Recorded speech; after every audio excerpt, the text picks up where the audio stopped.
ജഹന്നം, ആ കത്തിയാളുന്ന നരകാഗ്നിയിൽ പെട്ടുപോകാതിരിക്കുവാനുള്ള ശ്രമങ്ങളുടെ ഭാഗമായിട്ടാണ് ഈ നഗരിയിൽ നമ്മൾ ഒരുമിച്ച് കൂടിയിട്ടുള്ളത്.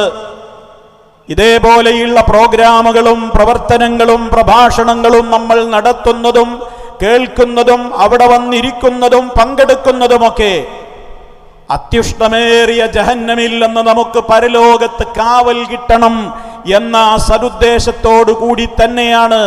അങ്ങനെ തന്നെയായിരിക്കണം. ദിനേന എന്നോണം നമ്മൾ നരകാഗ്നിയിൽ നിന്ന് അള്ളാഹുവിനോട് കാവൽ ചോദിക്കാതെ 5 നേരത്തെ നിസ്കാരങ്ങളിൽ നിന്നും നമ്മൾ സലാം വീട്ടാറ് പതിവില്ല. നമ്മൾ അറിഞ്ഞോ അറിയാതെയോ ഒക്കെ നമ്മൾ ആ ദുആ ചൊല്ലുന്നുണ്ട്.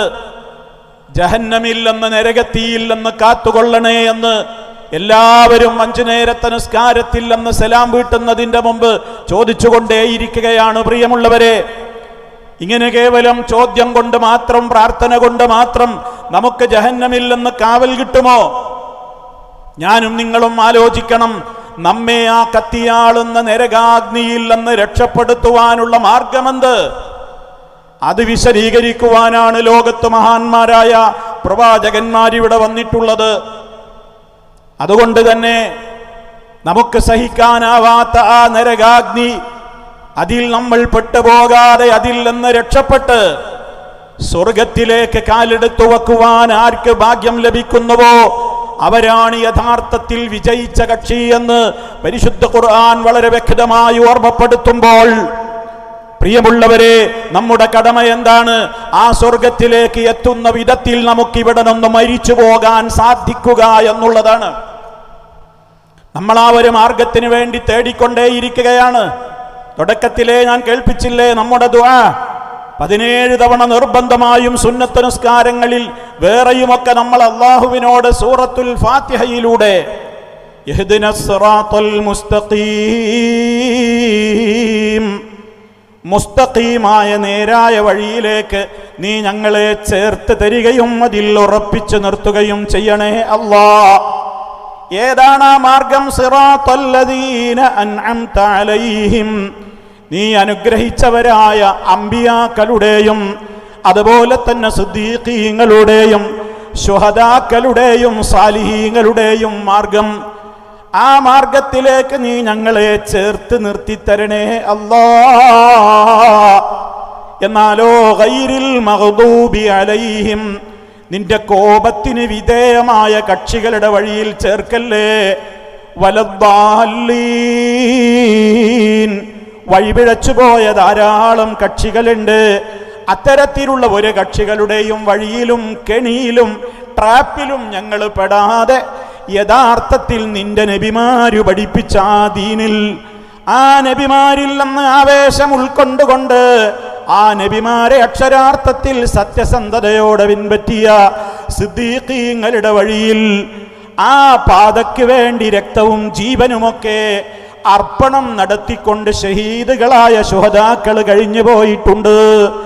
അവരുടെ വഴിയിൽ അതിൻ്റെ എല്ലാം പിൻഗാമികളായിക്കൊണ്ട് സജ്ജനങ്ങളായി മാത്രമേ ഇവിടെ ഞങ്ങൾ ജീവിക്കുകയുള്ളൂ. ആര് എന്ത് ഭീഷണിപ്പെടുത്തിയാലും ആര് ഞങ്ങളെ പരിഹസിച്ചാലും ഞങ്ങൾ ആ വഴിയിലേ മുന്നോട്ട് പോവുകയുള്ളൂ എന്ന കൃത്യമായ ബോധത്തോടെ ജീവിച്ച സാലിഹീങ്ങളുണ്ട് ഇവിടെ കോടിക്കണക്കിന്. അവരുടെയൊക്കെ വഴിയിലേക്ക് നീ ഞങ്ങളെ ചേർത്തി നിർത്തി തരണേ. പിഴച്ചുപോയ കക്ഷികളുടെ വഴിയിൽ പെടുത്താതെ കാക്കണേ. ഇതും പറഞ്ഞുകൊണ്ടല്ലേ ഉമ്മമാരെ, ഉപ്പമാരെ, നമ്മുടെ 5 നേരത്തെ നിസ്കാരങ്ങളിലും സുന്നത്ത് നിസ്കാരങ്ങളിലുമൊക്കെ നമ്മൾ ആമീൻ എന്ന് ആത്മാർത്ഥമായി കൊണ്ട് റബ്ബിനോട് നമ്മുടെ നെഞ്ചിൽ കൈകെട്ടി നിന്നുകൊണ്ട് നമ്മൾ വിനയത്തോടെ റബ്ബിൻ്റെ മുമ്പിൽ അവനോടുള്ള ആ മുനാജാത്തിൻ്റെ വേളയായ നിസ്കാരത്തിൽ പറഞ്ഞുകൊണ്ടിരിക്കുന്നത്. ആ മാർഗമാണ് നബി സല്ലല്ലാഹു അലൈഹി വസല്ലമ ഏതാണ് ആ മാർഗമെന്ന് വരച്ച് കാണിച്ചു തന്നിട്ടുണ്ട്.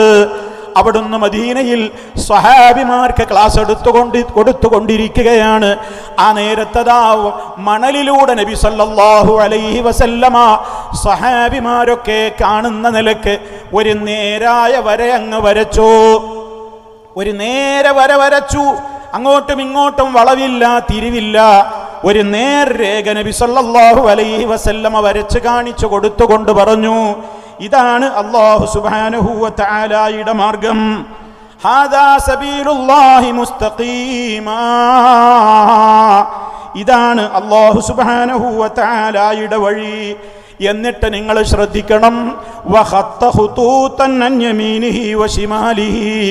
എന്നിട്ട് നബി സല്ലല്ലാഹു അലൈഹി വസല്ലമ ആ നേരായ വഴിയുടെ അപ്പുറത്തും ഇപ്പുറത്തും അതിൻ്റെ വലതുഭാഗത്തും ഇടതുഭാഗത്തുമൊക്കെ ചില വളഞ്ഞ വഴികൾ, ചില വരകൾ ഇങ്ങനെ വരച്ചിട്ട് അവിടുന്ന് ചൂണ്ടിക്കാണിച്ചു കൊടുത്തുകൊണ്ട് സ്വഹാബിമാരോട് പറയുകയാണ്, ഓ സ്വഹാബിമാരേ, കണ്ടില്ലേ ഞാൻ നിങ്ങൾക്ക് ആദ്യം വരച്ച നേരായ വര കണ്ടില്ലേ?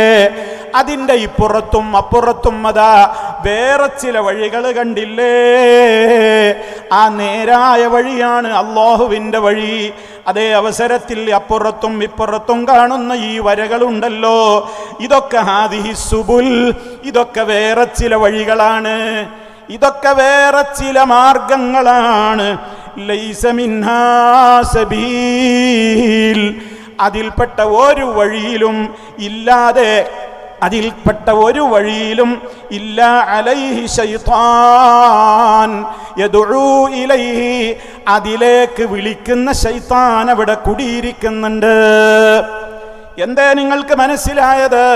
മഹാനായ നബി സല്ലല്ലാഹു അലൈഹി വസല്ലമ ഇത് പറഞ്ഞിട്ടാണ് ആയത്ത് ഓതുന്നത്, അല്ലാഹുവിൻ്റെ വചനം, വ അന്ന ഹാദാ സിറാത്തീ മുസ്തഖീമാ ഫത്തബിഊഹു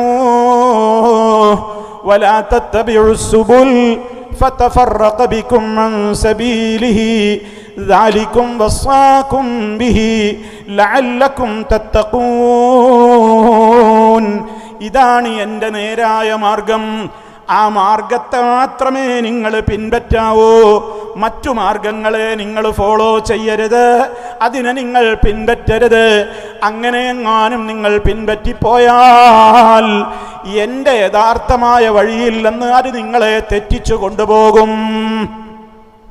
ഇത് നിങ്ങളോട് വളരെ ഗൗരവത്തോടെ വസിയ്യത്ത് ചെയ്യുകയാണ്. അല്ലാഹു പറയുകയാണ്, നിങ്ങളോടിത് ശക്തമായി തന്നെ ഉപദേശിക്കുന്നത് എന്തിനാണെന്നോ, നിങ്ങൾ വഴിപിഴക്കാതെ നല്ല തഖ്വയോടെ തന്നെ നിങ്ങൾ ജീവിതം മുന്നോട്ട് കൊണ്ടുപോകുവാനാണ്. നബി തങ്ങൾ പറഞ്ഞ കാര്യത്തിന് തെളിവായിക്കൊണ്ട് ഈ ആയത്താണ് മഹാനായ നബി സല്ലല്ലാഹു അലൈഹി വസല്ലമ തെളിവായിക്കൊണ്ട് അവിടെ ഓതുന്നത്. ആ മാർഗം ഏതാണെന്ന് അവിടുന്ന് പഠിപ്പിച്ചും തന്നിട്ടുണ്ട്. അവിടുന്ന് പറഞ്ഞല്ലോ, ആ യഥാർത്ഥത്തിലുള്ള മാർഗത്തിൽ നിലകൊള്ളുന്നവരാരാണ്? അത് ഞാനും എൻ്റെ സ്വഹാബത്തും നിലകൊണ്ട വഴിയാണ്. മാ അന അലൈഹി വസഹാബി, ഞാനും എൻ്റെ സ്വഹാബത്തും നിലകൊണ്ട മാർഗം ഏതാണോ അല്ലാഹുവിൻ്റെ റസൂല് നമുക്ക് അറിയിച്ചു തന്നു. ഇനി നമ്മളെന്തിനാ ഇതിൽ തർക്കിക്കുന്നത്? ആ നബി സല്ലല്ലാഹു അലൈഹി വസല്ലം അടക്കമുള്ള അമ്പിയാക്കളുടെ വഴി നമ്മളങ്ങ് പഠിച്ചാൽ പോരെ?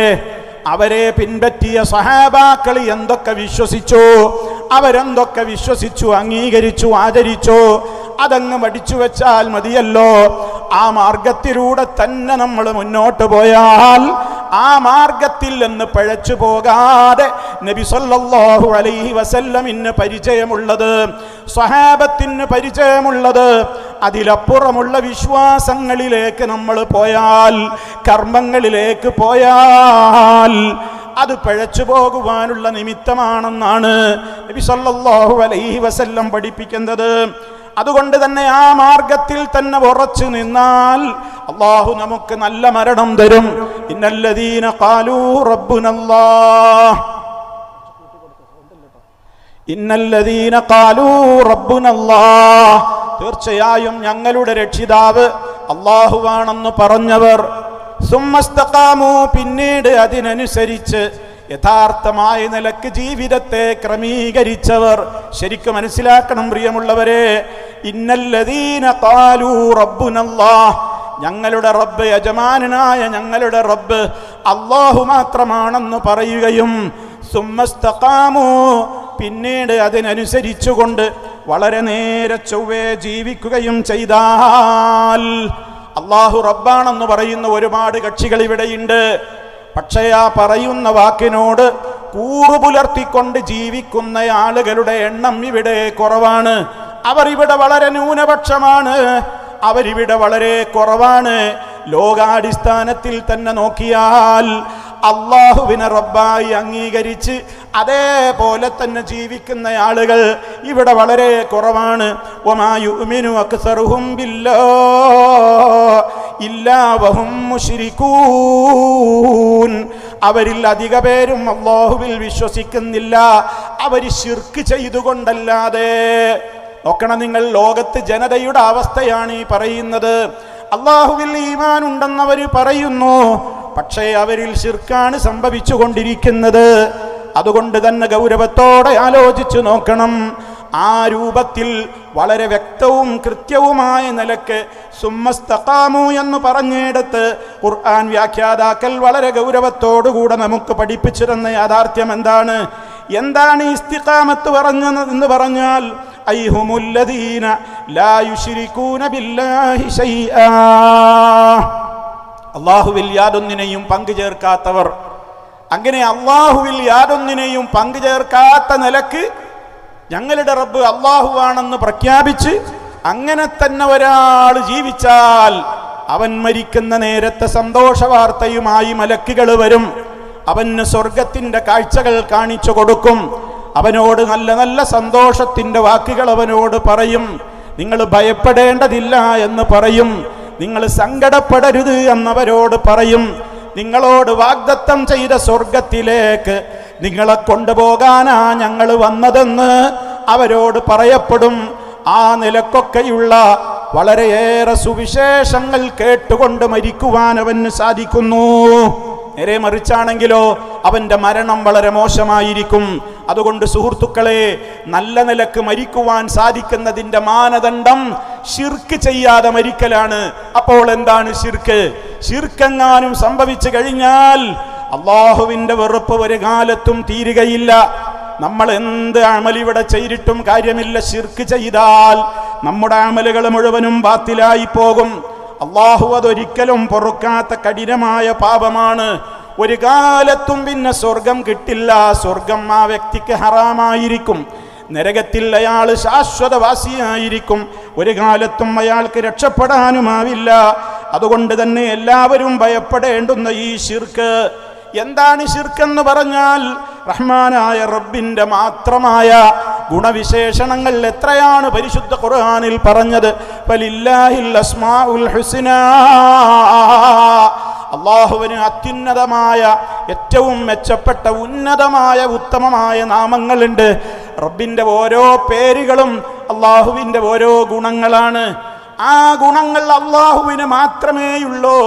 ആ ഗുണങ്ങൾ റബ്ബിനല്ലാത്ത ഒരാൾക്കും ഇല്ല. അവൻ്റേതു മാത്രമായ ഗുണങ്ങളുണ്ട്. നേരെ മറിച്ച് അവൻ സൃഷ്ടികൾക്ക് വിട്ടുകൊടുത്തിട്ടുള്ള ചില കാര്യങ്ങളുണ്ട്. അതുകൊണ്ട് തന്നെ നമ്മളിവിടെ പരസ്പരം പല കാര്യങ്ങളിലും നമ്മൾ സഹായം തേടുന്നുണ്ട്. ഞാൻ പറയുന്നത് നിങ്ങൾ കാതുകൊണ്ട് കേൾക്കുന്നുണ്ട്. എനിക്ക് സംസാരിക്കാനാവുന്നുണ്ട്. എനിക്ക് നിങ്ങളെ കാണാൻ കഴിയുന്നുണ്ട്. നിങ്ങൾക്ക് എന്നെ കാണാൻ കഴിയുന്നുണ്ട്.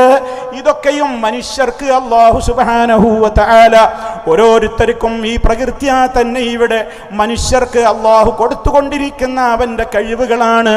അതേ അവസരത്തിൽ റബ്ബ് ഒരിക്കലും ഒരു കാലത്തും ഒരാൾക്കും വിട്ടുകൊടുക്കാത്ത അവന്റെ മാത്രം കുത്തകയായിട്ടുള്ള അവൻ്റേതു മാത്രമാണ് ആ ഗുണങ്ങൾ. ആ ഗുണങ്ങൾ ഒരു സൃഷ്ടിക്കും അവൻ കൊടുത്തിട്ടേ ഇല്ല. ആ നിലക്കുള്ള ഒട്ടേറെ ഗുണങ്ങൾ അല്ലാഹുവിനുണ്ട്.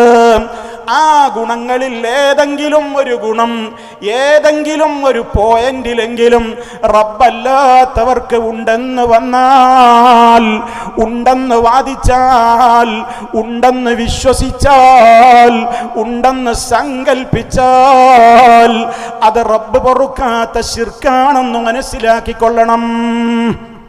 വളരെ ലളിതമായി എൻ്റെ പ്രിയപ്പെട്ട സ്ത്രീ പുരുഷന്മാരോട്, സഹോദരീ സഹോദരങ്ങളോട് നിങ്ങൾ വളരെ ലളിതമായി ഇതൊന്ന് പഠിച്ചു വെക്ക്. ഇതിൽ എന്തിനാണ് ആളുകൾക്ക് ഇത്ര കൺഫ്യൂഷൻ ഉണ്ടാകേണ്ടുന്ന കാര്യം?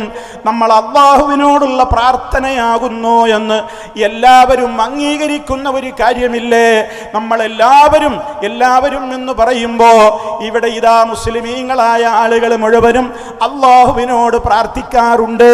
ചിലർ അള്ളാഹുവിന് പുറമെ മറ്റുള്ളവരോടും പ്രാർത്ഥിക്കാറുണ്ട്.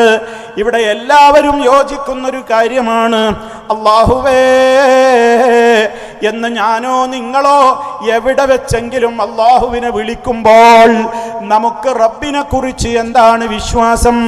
എൻ്റെ റബ്ബ് എൻ്റെ വിളി കേൾക്കുന്നുണ്ട്. ഒന്ന്, എൻ്റെ റബ്ബ് വിളിക്കുന്ന എന്നെ കാണുന്നുണ്ട്.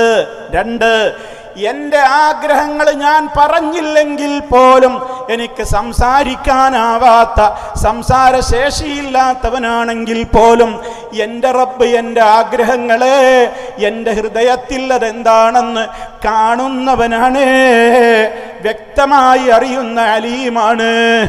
അതേപോലെ തന്നെ ഞാൻ എൻ്റെ റബ്ബിനോട് ഏത് കാര്യത്തിന് വേണ്ടി ചോദിച്ചാലും അതൊക്കെ തരാൻ മാത്രം എൻ്റെ റബ്ബിൻ്റെ ഖജനാവ് വിശാലമാണ്. കൊടുത്താൽ ഒരിക്കലും അവൻ്റെ അടുക്കലുള്ളത് തീരില്ല. അതുകൊണ്ട് എന്ത് ചോദിച്ചാലും അവനത് തരാൻ കഴിവുണ്ട്. മൂന്ന്, ഇനിയും നോക്കൂ നിങ്ങൾ, എത്രയോ വിശ്വാസങ്ങൾ റബ്ബിനെ കുറിച്ച് വിശ്വസിക്കുകയാണ് നമ്മൾ. ഞാൻ ഏത് ഭാഷയിൽ എൻ്റെ റബ്ബിനോട് വിളിച്ചാലും, എത്ര ആയിരം സ്ഥലത്ത് വെച്ച് വിളിച്ചാലും, രാത്രി വിളിച്ചാലും പകല് വിളിച്ചാലും, കടലിൽ വെച്ചോ കരയിൽ വെച്ചോ വാനലോകത്ത് വെച്ചോ എവിടെ വെച്ച് ഞാൻ എൻ്റെ റബ്ബിനെ വിളിച്ചാലും എൻ്റെ റബ്ബ് അതൊക്കെ വേറെ വേറെ കേൾക്കുന്നവനാണ്. 1 കോടി ജനങ്ങൾ ഒരു സ്ഥലത്ത് വെച്ച് പ്രാർത്ഥിക്കുമ്പോൾ അവർക്ക് 1 കോടി ആവശ്യങ്ങൾ പറയാനുണ്ടാകും. അതൊക്കെ വേറെ വേറെ വേറെ കേട്ട് മനസ്സിലാക്കി അവരുടെ ഒക്കെ കാര്യങ്ങളെ വ്യക്തമായി തന്നെ തീർപ്പ് കൽപ്പിച്ചു കൊടുത്ത് സഹായിക്കുവാൻ രാജാധിരാജനായ റബ്ബിനല്ലാതെ കഴിയൂല. ഈ വിശ്വാസത്തോടെയല്ലേ ഉമ്മമാരെ, ഈ വിശ്വാസത്തോടെയല്ലേ ഉപ്പമാരെ നമ്മളൊക്കെ ദുആ ചെയ്യാറുള്ളത്? അതിലാർക്കെങ്കിലും തർക്കണ്ടോ? എല്ലാവരും പറയും അതെ അങ്ങനെ തന്നെയാണ്. അതേ അവസരത്തിൽ അല്ലാഹു അല്ലാത്തവരോടും പ്രാർത്ഥിക്കാമെന്ന് പറയുന്ന ചില കക്ഷികൾ ഇവിടെയില്ലേ?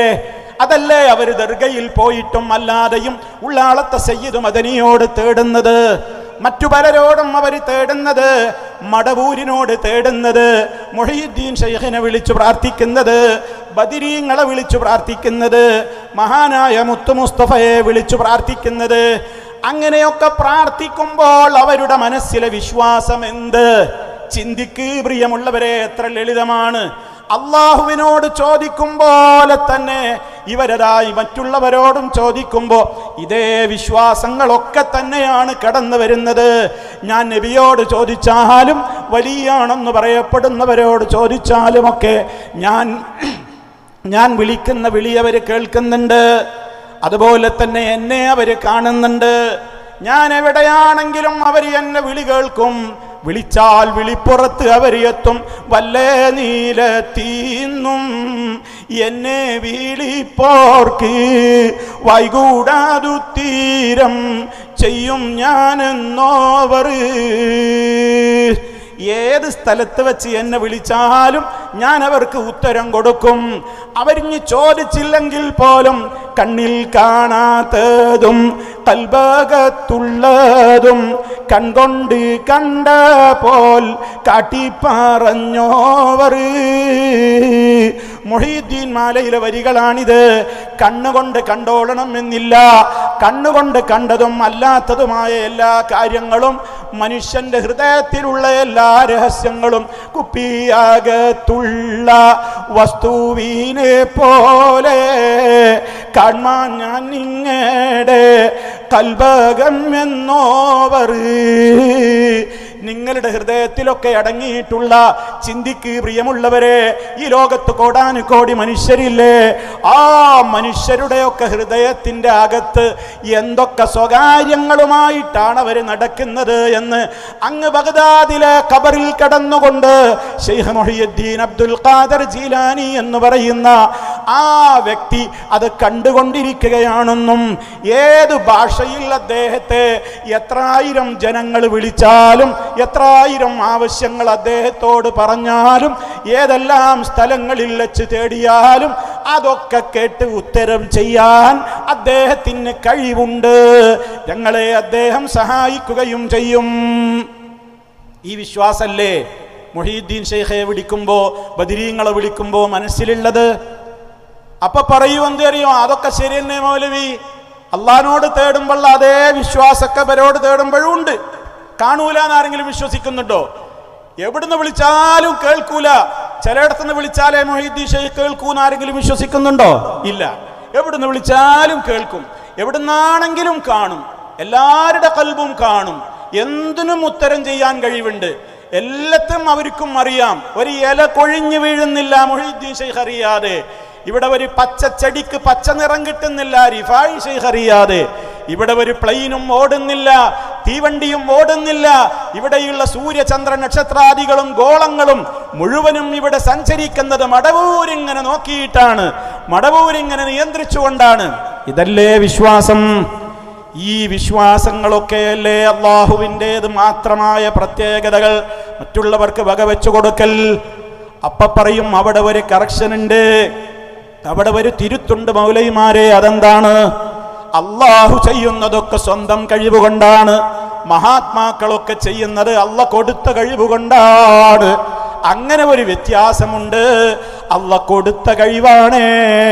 കൊടുത്ത കഴിവില്ലെന്ന് ചോദിക്കുമ്പോ അത് തെറ്റല്ല. അപ്പൊ അതിന്റെ മറുവശം എന്താണ്? അള്ള കൊടുക്കാത്ത കഴിവുള്ള ചില ആളുകൾ ഇവിടെ ഉണ്ട് എന്നാരോ വിശ്വസിക്കുന്നുണ്ട് എന്നല്ലേ ആ പറയുന്നതിന്റെ അർത്ഥം? അങ്ങനെ ഇവിടെ ആരാണ് വിശ്വസിക്കുന്നത്? ചിന്തിക്ക്. റബ്ബ് കഴിവ് കൊടുക്കാതെ സ്വന്തമായി തന്നെ അള്ളാനെ പോലെ ആരിൽ നിന്നും കഴിവ് കിട്ടാതെ സ്വന്തമായി കഴിവുള്ള വേറെ ഏത് ശക്തികളുണ്ട് എന്ന് ആരെങ്കിലും ഇവിടെ വിശ്വസിക്കുന്നുണ്ടോ? എന്തിനാധികം പറയുന്നത്? നമ്മുടെ നേതാവ് നബി സല്ലല്ലാഹു അലൈഹി വസല്ലമ ബദറിലും ഉഹദിലും അതുപോലെ തന്നെ ഖന്തഖിലും ഹുനൈനിലും തബൂക്കിലുമൊക്കെ ഏറ്റുമുട്ടിയവരിൽ ഉണ്ടായിരുന്ന മുശ്രിക്കുകൾ, അവര് അള്ളാഹു കൊടുക്കാത്ത കഴിവുള്ള ആളുകൾ വേറെയുണ്ട് എന്നാണോ വിശ്വസിച്ചിരുന്നത്? ഒരിക്കലുമല്ല. അവര് പ്രാർത്ഥിച്ചിരുന്ന അവരുടേതായ ആളുകൾ, അവരുടെ കഴിവുകളൊക്കെ അള്ള കൊടുത്തത് മാത്രമാണ്, അള്ള കൊടുക്കാത്ത ഒരു കഴിവും അവർക്കില്ല എന്ന് അവര് കഅബയുടെ സമീപത്ത് വന്ന് ഏറ്റു ചൊല്ലിയിരുന്നവരാണ്. ഇപ്പൊ നമ്മുടെ ആളുകൾ, ഒരുപാട് ആളുകൾ ഇപ്പൊ ഹജ്ജിന് പോകുന്ന നേരമല്ലേ? ഹജ്ജിന് പോയാൽ ഉമ്മമാരെ ഉപ്പമാരെ നമ്മൾ കേൾക്കുന്ന തൽബിയത്ത് എന്താണ്? അല്ലാഹുവേ, നിന്റെ വിളിക്കുത്തരം ചെയ്ത് ഞങ്ങളിതാ വന്നിരിക്കുന്നു, നിനക്ക് യാതൊരു പങ്കാളിയുമില്ല, എല്ലാ അനുഗ്രഹങ്ങളും നിന്നിൽ നിന്ന് മാത്രമാണ്, അതുകൊണ്ട് തന്നെ സർവസ്തുതിയും നിനക്കാണ് എന്നിങ്ങനെ അല്ലാഹുവിനെ പുകഴ്ത്തുന്ന തൽബിയത്തല്ലേ ഹാജിമാര് മുഴക്കിക്കൊണ്ടിരിക്കുന്നത്. ഈ തൽബിയത്തിൽ മായം കലർത്തിയ ഒരു കൂട്ടരുണ്ടായിരുന്നു നബിയുടെ കാലത്ത്. നബി സല്ലല്ലാഹു അലൈഹി വസല്ലമ കഅബയുടെ പരിസരത്ത് ഇങ്ങനെ നിൽക്കുമ്പോ മക്കയിലുണ്ടായിരുന്ന മുശ്രിക്കിന്റെ നേതാക്കന്മാരടക്കമുള്ളവര് അവരതാ തൽബിയത്ത് ചൊല്ലി വരികയാണ്. ലബ്ബൈക അല്ലാഹുമ്മ ലബ്ബൈക്. ആരാ ചൊല്ലുന്നത്? അബൂജഹലടക്കമുള്ള നബിതങ്ങൾ ബദറിൽ ഏറ്റുമുട്ടിയ മുശ്രിക്കിന്റെ നേതാക്കന്മാരടക്കമുള്ളവര് അവര് ചൊല്ലുന്നു അല്ലാഹുവേ. അപ്പൊ കണ്ടോ, അവര് അള്ളാനെ തള്ളിയവരല്ല, അവര് നിരീശ്വരവാദികളല്ല, അവര് അള്ളയുണ്ട് എന്ന് വിശ്വസിച്ചവരാണെന്ന് മാത്രമല്ല, അള്ളാനെ കൊണ്ടല്ലാതെ ലോകം വടക്കാൻ കഴിയില്ലെന്ന് വിശ്വസിച്ചവരാണ്. അള്ളാനെ കൊണ്ടല്ലാതെ എല്ലാം കാണാനോ എല്ലാം കേൾക്കുവാനോ കഴിയില്ല എന്ന് വിശ്വസിച്ചവരാണ്. ഇതൊക്കെ പരിശുദ്ധ ഖുർആൻ നമുക്ക് പഠിപ്പിച്ചു തരുന്ന സത്യങ്ങളാണ്. മഴ തരുന്നത് അല്ല മാത്രമാണ്, ജീവിപ്പിക്കുന്നവൻ അല്ല മാത്രമാണ്, മരിപ്പിക്കുന്നത് അല്ല മാത്രമാണ്. ലോകത്തെ മൊത്തം തന്നെ കൺട്രോൾ ചെയ്യുന്ന മുദബ്ബിർ അല്ലാഹ് മാത്രമാണ്. ഇതൊക്കെ വിശ്വസിച്ചിരുന്ന അറേബ്യൻ മുശ്രിക്കുകളാ അവര് അല്ലാഹുമ്മ എന്ന് പറയുമ്പോ അല്ലാഹുവേ നിന്റെ വിളിക്കുത്തരം ചെയ്തുകൊണ്ടിതാ ഞങ്ങൾ വന്നിരിക്കുന്നു. ഇനി അവര് പറയുന്ന വാചകം കേട്ടോ, ലാ ശരീക ലക, നിനക്കൊരു പങ്കാളിയും ഇല്ല. ക്ലിയർ അല്ലേ? നിനക്കൊരു പങ്കാളി ഇല്ല എന്ന് പറഞ്ഞു. അപ്പൊ നബി സല്ലല്ലാഹു അലൈഹി വസല്ലം ഉടനെ പറഞ്ഞു, നിർത്തിക്കോളൂ, അവിടെ വെച്ച് നിർത്തിക്കോളൂ. ഇനി അപ്പുറത്ത് നിങ്ങൾ കൂട്ടിപ്പറയാൻ പാടില്ല. കാരണം അവര് കൂട്ടിപ്പറയുന്ന കക്ഷികളാണ്. അത് പറഞ്ഞ ഉടനെ പിന്നെ അവര് പറഞ്ഞ വാക്ക് കടുത്ത തെറ്റായിരുന്നു. നിനക്ക് യാതൊരു പങ്കാളിയുമില്ല, ഇല്ലാ ശരീക്കൻ, ഒരു പങ്കാളി നിനക്കുണ്ട്. ആ പങ്കാളി സ്വന്തം കഴിവുള്ള പങ്കാളിയല്ല, നീ കൊടുക്കാത്ത കഴിവുള്ള സ്വതന്ത്ര പങ്കാളിയല്ല, മറിച്ച് തംലിക്കുഹു, ആ പങ്കാളിയെ നീയാണ് ഉടമപ്പെടുത്തുന്നത്. നിന്റെ കസ്റ്റഡിയിലുള്ളവരാ, നീ കഴിവ് കൊടുത്തവരാ, നീ അവർക്ക് ഏറ്റവും പദവി കൊടുത്തവരാണ്. വമാ മലക, അവർക്ക് ഒന്നിനും കഴിവില്ല. അല്ലെങ്കിൽ അവർക്ക് വല്ല കഴിവും കിട്ടിയിട്ടുണ്ടെങ്കിൽ തന്നെ അതൊന്നും അവരുടെ ഉടമസ്ഥതയിലുള്ളതല്ല. മാലിക്കായ റബ്ബേ, നീ കൊടുത്തതാണ് അതൊക്കെ എന്ന് സമ്മതിച്ചു പറയുന്നു. എന്നിട്ടും എന്തേ അബൂജഹലടക്കമുള്ളവര് മുശ്രിക്കുകളായത്? ഇവിടെയാണ് നിങ്ങൾ ചിന്തിക്കേണ്ടത്. അല്ലാഹ് കൊടുത്ത കഴിവ് എന്ന് പറഞ്ഞിട്ട് കാര്യമല്ല. അല്ലാഹ് കൊടുക്കുന്ന കഴിവുണ്ട്, കൊടുക്കാത്ത കഴിവുണ്ട്. അള്ളാഹു ഒരു സൃഷ്ടിക്കും കൊടുക്കാത്ത കഴിവുകളുണ്ട്. അത് അവന്റെ മാത്രം പ്രത്യേകതയാണ്. ആ പ്രത്യേകത അവരൊരു കാലത്തും ഒരാൾക്കും വിട്ടുകൊടുക്കൂല എന്ന് ഗൗരവത്തോടുകൂടെ നമ്മളങ്ങ് പഠിച്ചു മനസ്സിലാക്കി വെച്ചാൽ ഈ വിഷയം വളരെ ലളിതമായി മനസ്സിലാക്കുവാൻ സാധിക്കും.